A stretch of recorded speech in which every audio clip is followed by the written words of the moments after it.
Um, Pleased to be with you tonight. As was stated, I'm the Executive Director of Connecticut Landmarks. The organization owns 12 historic structures, operating a portion of them as historic sites. These structures in Connecticut represent 350 years of history. Two of them, the Hempstead houses, sit in New London, just a mile or so from US Route 1. Landmarks does their work through stewardship, education, programming, and heritage tourism. Previously, I was the executive director of Maryland Milestones, also known as Anacostia Trails Heritage Area, a regional tourism program that promotes history, art, culture, and natural resources. The heritage area encompassed US Route 1 in Prince George's County, a majority African-American community in Maryland. I moved essentially just up US Route 1. While at Maryland Milestones, one of our strategic plans was to create a book about the region. As I was assessing how best to proceed on that particular project, the Little Tavern, seen here, in College Park was slated to be torn down and replaced by a new city hall. I don't know how many of you bought them by the bag, but that was their big slogan. And they were known to be a greasy antidote after a particularly joyful evening at the college. I tried to save the structure, but lost. I even tried to get them just to throw me a piece of the building over the fence, but didn't even get that far. I saw a real need to create a public document that could show how US Route 1 still retains parts of its history, but has lost much of its context and that made it America's Main Street. Finding and assembling these images, many from the National Archives, which is located just off of US Route 1 in College Park, was a fun task, but also fraught with potential problems. As many of you will recognize, a roadsider's ability to focus when finding really cool, interesting pictures and buildings is kind of limited. We have a bit of a squirrel problem and can get dragged off in different directions. I would wander off, sometimes figuratively, sometimes literally, towards an interesting gas station or place only to find myself 30 minutes off topic. My thesis at Middle Tennessee State was based on John Jekyll and Keith Scully's work on place product packaging on the roadside. So I would often find myself wandering into these standardized types of places like the Howard Johnson when they showed up in a particular box. I also found myself interested in the road as much as the roadside. Some of these images that you'll see tonight come from the Bureau of Public Roads, and they would show how the roads were built, maintained, and operated. The people from the Bureau of Public Roads were based in DC, and so US Route 1 was a main highway that they could get on very quickly and take lots of really interesting pictures. The process of developing the book was a fun experience and one I would like to see repeated on more sections of US Route 1. But overall, my primary goal in discussing this tonight is to encourage people to think about the potential for a US Route 1 museum, and we'll talk about that towards the end. So we'll get started on the main course.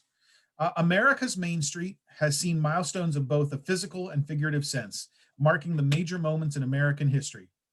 Yet this corridor has seen so much change in nearly 3 centuries, visitors and residents are often unable to see the history beneath their feet. This is the landscape, a landscape the geographer Pierce Lewis might have meant when he wrote, "Our human landscape is our unwitting biography," that we will explore this evening. US Route 1 runs 2,369 miles from, and depending on your point of view, Fort Kent, Maine to Key West, Florida. This is the longest north-south road in the United States. Snaking along the edges of the East Coast, the thin line of the highway passes from deeply rural landscapes, such as in the potato farms of Maine, to the highly urbanized cities in DC and Philadelphia, before passing back into the rural landscapes of the Deep South, ending along the boundary between the Gulf of Mexico and the Atlantic Ocean. The route has been cobbled together over time, connecting distinctly different places and distinctly different types of road experience. In understanding the history of US Route 1, I leaned heavily on the US Department of Agriculture press release from 1927. It seems to be an odd place to get your information, but boy, could they write a press release in 1927. I hope you bear with me as I quote from this press release, because I really feel like it gives a good sense of what US Route 1 was in its very earliest days. Stretching from end to end of the 13 original colonies from Fort Kent, Maine to Miami, Florida, connecting sections of the Atlantic Coast Highway, this road, known as US Route Number 1, has formed a highway of history for 300 years. Washington traveled it repeatedly in peace and war. Now the 94-mile section between New York and Philadelphia carries a heavier average traffic than any other road of equal length in the world. Route Number 1 connects New York, Princeton, and Philadelphia, the three cities at which capital was established in the early years of the Republic, with Washington the final choice, and it passes near or through nearly all Revolutionary battlefields and many of the Civil War. It grew from blazed footpaths of settlement era to its present condition in 1927, which the Bureau of Public Roads of the United States Department of Agriculture reports as surfaced for 84% of the distance. The motorist traveling the road today is reminded frequently of the life and customs of the early days of the old inns which have survived the passage of time and which now boast in many cases with truth of having sheltered the father of this country. I distinctly remember a professor in college saying, we all know why he was the father of the country, because he slept everywhere. This release goes on to outline how this route came into being in this particular location. We're going to zoom in during this talk about Maryland a little bit more because that's where my book was based on, but so here's a section of Maryland. Beyond simply connecting major communities, there's an underlying geographic anomaly which parallels and underlines much of the route, the fall line. This line is described in the press release as the ancient shoreline of the continent, and it marks the point at which the coastal plain meets the Piedmont. The most obvious expression near me is Great Falls. If you know this area, Great Falls is a short distance away from Route 1 and is the point where you can see the water tumbling down the Potomac River as it heads out towards the Chesapeake Bay and the ocean. Therefore, the road, US Route 1, broadly follows the fall line, but not specifically. Major American cities sit along the fall line, since that is often the point at which boats couldn't continue upriver from the ocean into the interior. That's where you see the starts of canals and the starts of locks and dams. The press release lists the cities that the road passed through: Trenton, Philadelphia, Baltimore, Washington, Richmond, Raleigh, Columbia, Augusta. So these are major American cities. In this slide, you can see where the blue line, the blue arrow, points at where the current US 1 route is aligned in Prince George's County.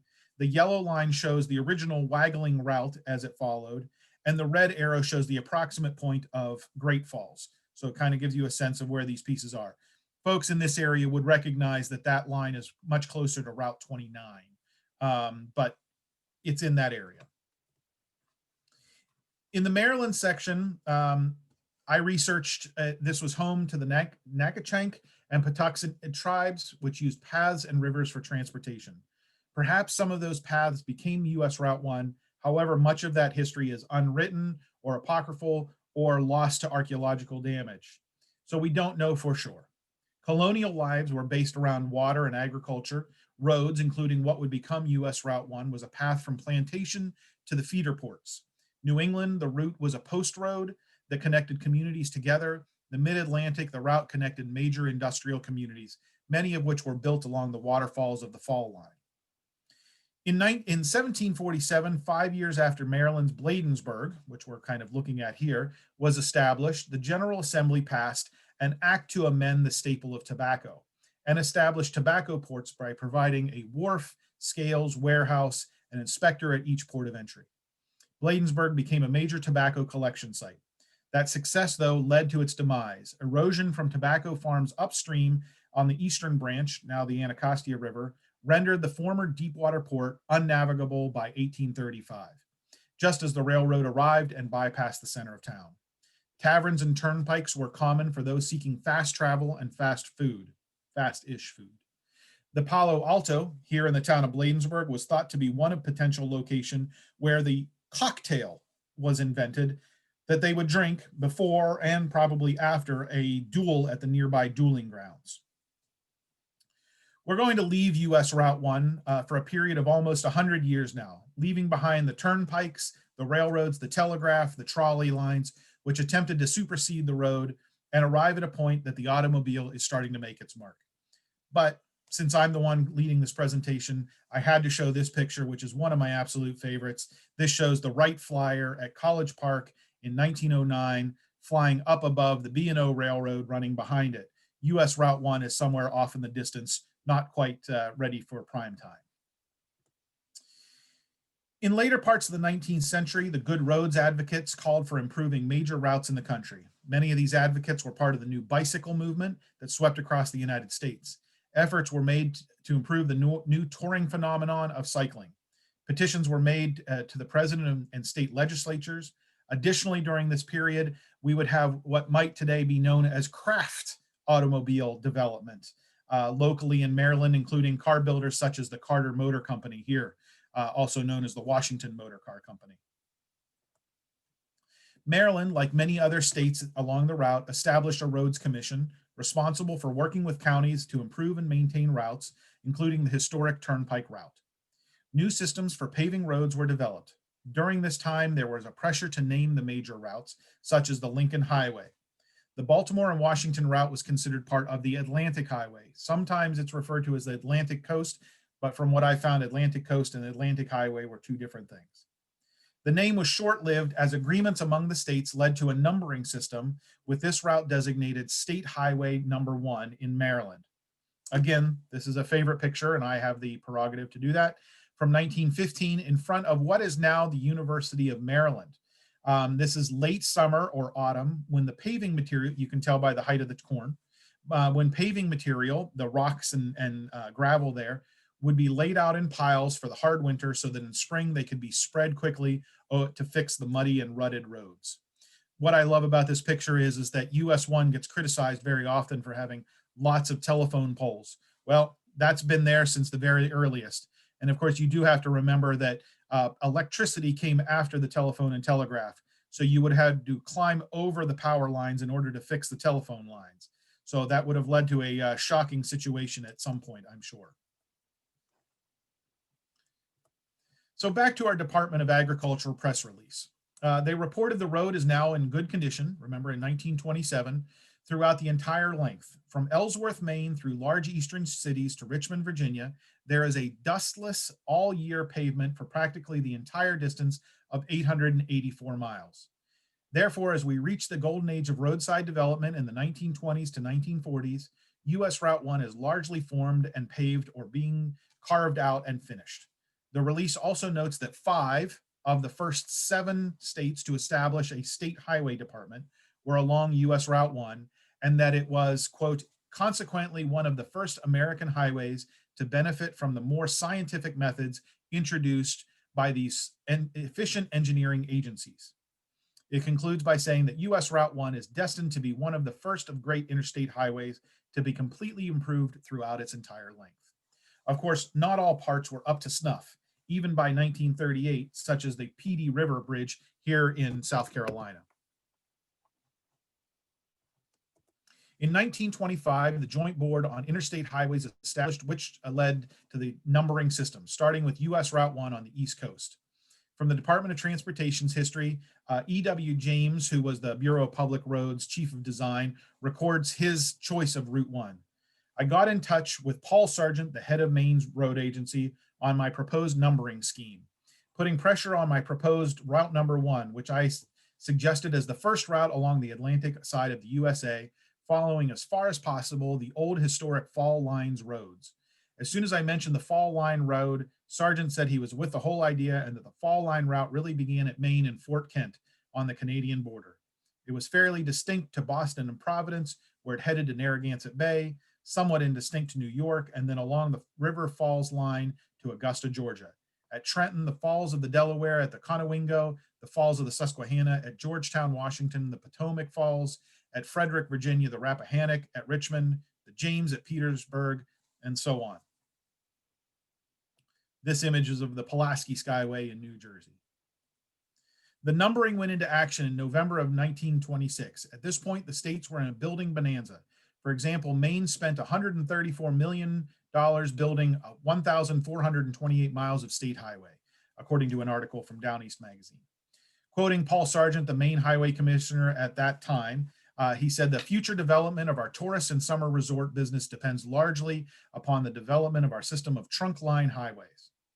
In Maryland, one of these efforts included the straightening here of Dead Man's Curve. You can see the old road meandering behind the modern road. This was known Dead Man's Curve because of the number of deaths at this point, although the entire road was known as the Bloody Highway, including a well-recounted story of a rum runner in the Prohibition era that missed the curve and flew off the hillside. This one shows you more work, such as 1940 in Kittery, Maine. Following the road building bonanza, the corresponding growth of roadside places kept pace. This is an example of Route 1 in College Park, the flats just north of the University of Maryland. We start in the 1920s with a level strip of services.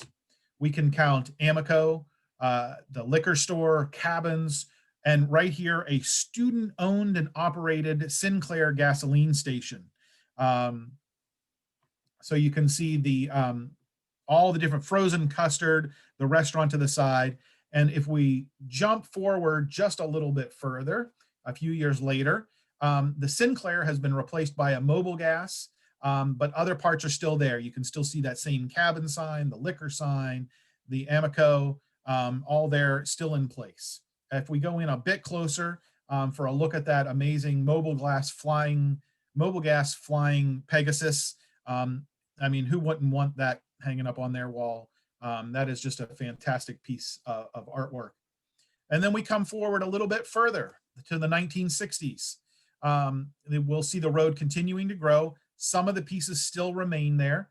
American Gas now replaces parts of it. Sunoco, only 29 cents whenever you could buy your gas for 29 cents.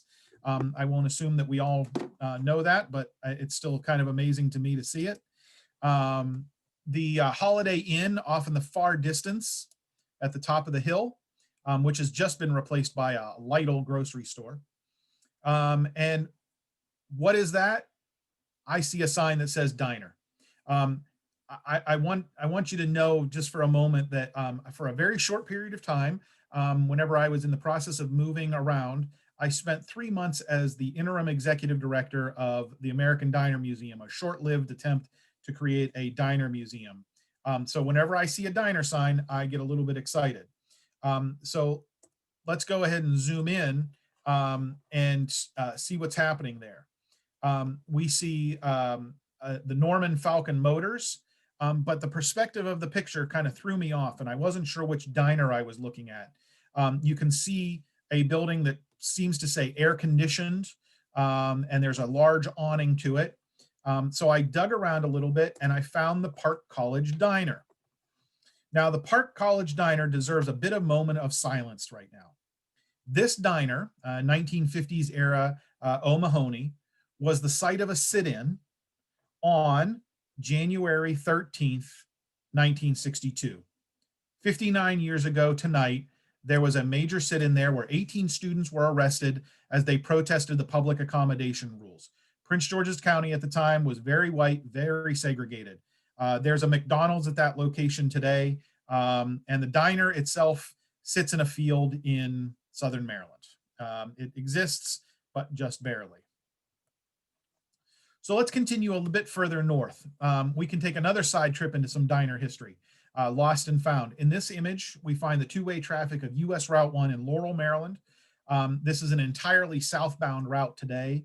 We have drugstores, liquor, Texaco, Amico, and yes, another diner. When I saw this image, I knew the location, I knew where it was, and I knew that there was a diner near there, but I didn't know this diner.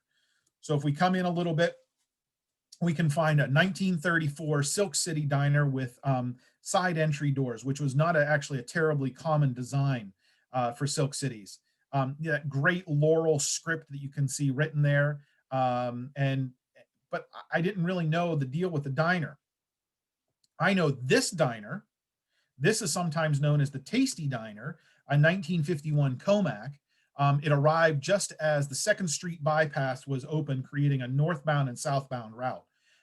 It has some great food, but it's a little bit run down and had been threatened with closure. It may be closed at this point. They were going to turn it into a cannabis store. But what happened to that 1934 version, though? Well, intrepid diner hunter Spencer Stewart tracked it down. The State Diner of Baltimore was in the process of being torn down, and during that process, the original diner was found. The State Diner had been bricked over in the 1980s and had gone through major changes over the years. And whenever they were finally tearing it down just recently, they uncovered, you can see that side entry door, the Silk City Diner right there. Very, very much a lot of the similar bits right there that are very obvious. So thank you, Stuart, for allowing me to use that bottom image.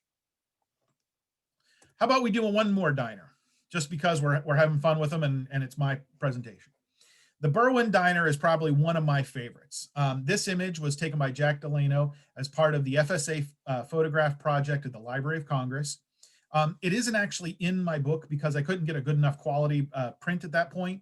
So I actually have one now, and I plan on printing it and putting it on my wall whenever I move into a different space for my future library / man cave type of space. But look at those details here: 25-cent platters, 5-cent hot dogs, 10-cent hamburgers, beer in frosted mug. And some of you might be able to recognize that logo up in the top corner there, Purity, Body, and Flavor. That's Ballantine beer, a bit of a Baltimore delicacy. I'm seeing some heads nod there for that one. So it's known locally. This picture has graced the cover of the Berwyn Neighborhood Walking Tour in College Park for well over a decade now. People in the community say they knew it and loved it, or so they thought. I went about researching and ended up in Elkridge.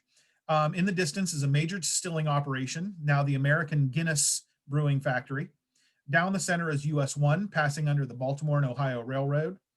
We see car dealerships and an Esso, but my eyes caught something there in the distance.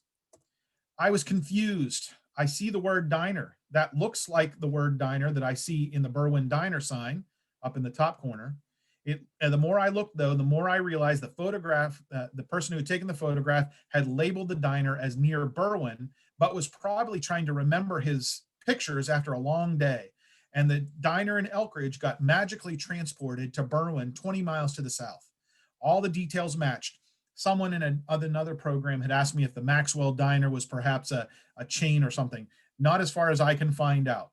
The amazing little window at the end has disappeared. In addition, I found a picture at the Elkridge Historical Society showing the diner in its last years. You can still see the diner sign in the top corner and even the remains of the Maxwell Diner and more in the center. Apologies if it got cut off from the widescreen view. If it did, we'll be sure to get those pictures out to folks. I want to give props where props are due because the Society for Commercial Archaeology had led to a fortuitous find. The Delhaven White House cottages were near where the Beltway now runs. A large tavern from the colonial area had a cottage court built behind it, along with a gas station. A large sign hung out in front that is best described as an old-fashioned thermometer, a vertical piece with a bulb at the bottom. It read Delhaven on the vertical part with the White House on the bulb. After the SCA conference, if you can remember having those in person, after the SCA conference in Cincinnati, Mr. Cantor, Larry Cantor, was seen here, came up to me and asked if I might be interested in a neon sign. I said, of course I was. We were in the process of building our Heritage Center in Hyattsville. I was looking for artifacts. He and I worked together to get new tubes put in, get an electric service put into it. And then one day he came by and we worked to get, he and an assistant, myself, hoisted this very heavy sign up onto the wall and hung it there probably permanently. He sat back, as you see in this picture, and gazed at the sign and said, well, you know, it was called the White House because it signaled that it was for whites only. And I went, oh dear, that is a bit of history that I seem to have missed a little. Since then, we have worked hard to interpret the sign as a vestige of the segregated roadside. Maryland Milestones has been working on a civil rights trail for the county, including the remains of what we may now know as the Green Book landscape. Green pastures, here cabins for colored, was located somewhere along US Route 1. It may be, but it may not be the same cabin that is now in the Smithsonian from a place in Muirkirk. They have one cabin in the Smithsonian in their transportation section, and it comes from Muirkirk, and it represents a blacks only, colored only cabin. So I don't want to leave out all of US Route 1. So I'll give you a few bits of other parts. And I'm going to speed up the pace a little bit here. We're going to flick through a couple of pictures.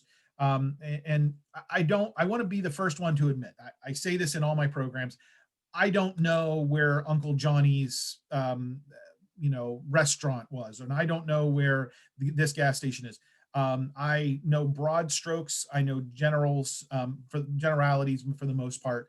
But these other parts of US Route 1 are starting to come into focus for me. Obviously, in my transition to Connecticut, I'm starting to pay a lot more attention to there. And so I'm trying to pick up these other pieces. But the photos we're going to see are largely from the Bureau of Public Roads collection. And if you have not investigated the Bureau of Public Roads collection on the archives website, most of these pictures, if not all, are now accessible through that system. It takes a little bit of digging through there, but if you go to archives.gov, you should be able to find a lot of these images, and they are fantastic. They include this amazing gas station in Florida. This is a very zoomed in version of a motel in Florida, or in Virginia, excuse me. This great picture of a hot shop near DC. Just fantastic to sit and gaze at that one for a while. You can see the car hops over there, and that great hot shop. I love the drive-in griddle. This is near Sanford, North Carolina. You can see the sign there says Buttercup ice cream. It's famous because it's good. So I have a little bit of an ice cream problem.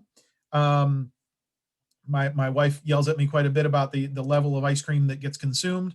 So I had to go and dig at this one a little bit. Folks may know that from North Carolina. It has went out of business about 10 years ago, but it did exist for quite a while. So people still talk about it in North Carolina. We can't not mention the Conowingo Dam in Maryland. If you've ever had a reason to go across this, which I've had plenty of reason to because my daughter goes to the Girl Scout camp over on the other side, it is a bit hair-raising to slide through there on a 2-lane road sandwiched between a power plant and the other side of the dam. And it's got a great neon sign up on it. That's just really fantastic. I encourage you to do that. Since we've got a postcard here of the Conowingo Dam, let's hit a couple of postcards. These are from the collection at the Boston Public Library. Again, publicly accessible postcards. Titchener Brothers, definitely go and check that out. This is Rye Playland, just a little bit off of US Route 1 in Rye. And of course, the famous filming location for the movie Big, or at least parts of it. Pabst Candy in Swainsboro, Georgia. I had to explain what pralines are to my daughter. She had never heard that word before, so that was a new one. This great Howard Johnson's in on the bypass in Fredericksburg, Virginia. The Hilltop Cabins in Bel Air, Maryland. You get a great cabin court, a Sinclair gas station, and a fantastic barrel roof diner, which looks more or less built in place. I would like to dig into that a little bit more. I found after I did this in one of my presentations, I don't ask people about whether or not their family ever owned a motel, because I made the mistake in one of the presentations of not asking that. And I said, this was known as a no-tell motel, where you could pay by the hour. And the guy came up afterwards and said, yes, my family owned that. So I don't do that anymore. Here's the Indian Village in Alberta, Virginia, with these great teepee-shaped cabins. Now, we've probably seen this before at the teepee villages in Kentucky and such, but I did not know that Virginia had these. So that's fantastic to be able to see there. You got your club breakfast and luncheon, one stop. So it's just a great building. I particularly enjoy this frozen custard stand, Homa's Refreshments in Bridgeport, Connecticut.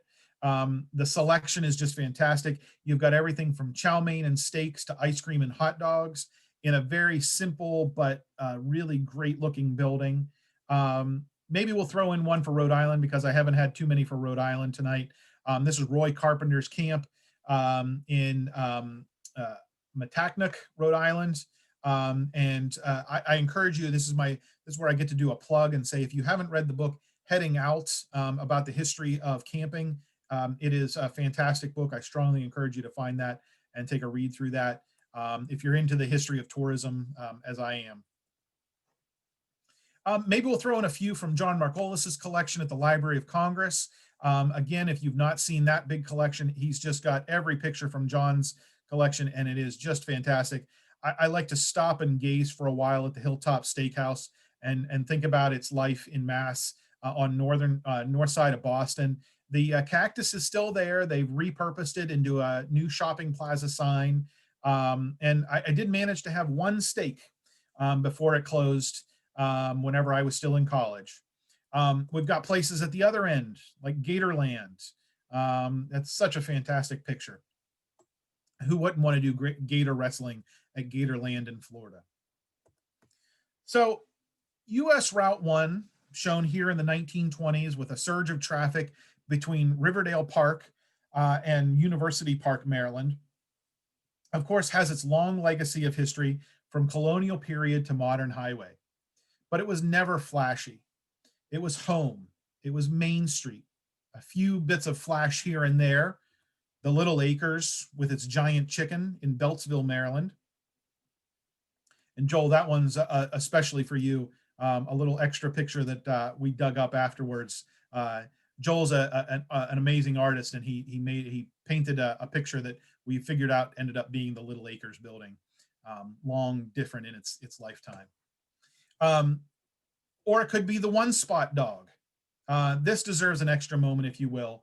The One Spot flea killer was, as you can see, something you put on your dog to kill fleas, lice, ants, bed bugs, bean beetles, and I'm quite certain way more than that. Maybe the dog. The factory was located where US Route 1 just about meets Maryland Route 175.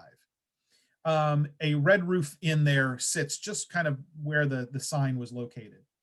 The large dog was actually a building. Some called it a house. I've never really gotten the full information on what was there. Some people have told me that it was a sort of a shop, but I'm not absolutely certain of that. Route 1 also had, occasional flashy things like Sidney Lust's Drive-In Theater. This is a fantastic image. You can see Take Me Out to the Ball Game with Frank Sinatra playing on the screen tonight. And this is now, for those of you who may know Maryland, this is now the home of the Costco. This church still sits up on the hillside, and the Costco has taken over that entire property. The back side of it is still a curved street that goes around the back of the Costco, mimicking the edge of that drive-in. But Route 1 was never extravagant. It was a connection. It was downtown Stamford, Connecticut. It was the Holland Tunnel into New York City. It was downtown College Park. Some people may know that later would become Ratsy's Pizza and is now Nando's Peri Peri. It was downtown Laurel. Here we have Bish's Pies and Cakes headed through town, and you can stay at the Laurel Hotel for $1 per person. Cocktails, 25 cents. I think we need more pie trucks in our world. Or downtown Hyattsville, Maryland. The Federal Diner hidden just off of the corner here. And most of this is now slated for redevelopment. If any of you know Hyattsville, the building in the distance that's about 3 stories there is now the 5-story Verizon building they've added two or three more stories to the top of that. So it was Augusta, Georgia. It was Key West, Florida. It was Palm Beach, Florida. This was America's Main Street. I'll end the majority of my conversation tonight with this thought. What's next? Route 1 was never Route 66. It was barely Route 40 in its stature. And both of them have big groups of people who are very enthusiastic about its preservation and operation. Lincoln Highway, for example. As a historic, functional road, Route 1 doesn't see the love that other roads see. How do we honor its legacy and heritage? I personally, if you will, in my nut house, would love to see an initiative between state preservation offices, historic groups, museums, and enthusiasts that would declare US Route 1 a historic route. I'd like to see a museum, perhaps somewhere where a piece of Route 1, historic Route 1, retains some of its context. Most of all, I'd love to count on you to protect what's left of America's Main Street. I'm very enthusiastic about advocacy and really getting people out and to protect these places. So if you know of parts of Route 1 that need protecting, we need to find a way to save it. I would be honored if you considered buying my book, but I'm not going to turn this into an advertisement. There, arcadiapublishing.com. You can search up US Route 1. It is the section between Baltimore and DC. And maybe someday in my beautiful future, we'll be able to do more sections of it. Or perhaps you live along Route 1 and we can make pieces of this all come together and we can document all of US Route 1. Thank you for this time. I will end here in the seaside of Connecticut as the moon rises on a quiet night on the boardwalk. We can all pretend that in the middle of January, that's where we are, enjoying the summer breezes. And I look forward to answering a few questions.